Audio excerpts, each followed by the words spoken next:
নাগরিকত্ব ইস্যুতে বাংলাদেশকে যে বার্তা দিল ভারত। ভারতের নাগরিকত্ব পেতে বাংলাদেশ, পাকিস্তান ও আফগানিস্তানের নাগরিকদের জন্য নতুন নিয়ম চালু করেছে ভারত সরকার।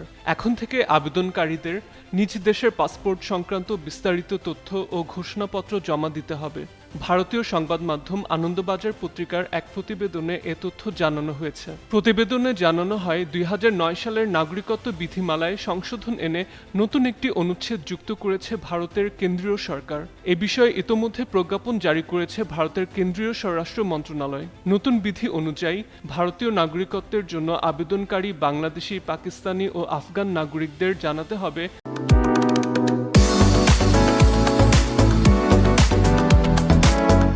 তাদের কাছে নিজ দেশের কোনো বৈধ বা মেয়াদোত্তীর্ণ পাসপোর্ট রয়েছে কিনা।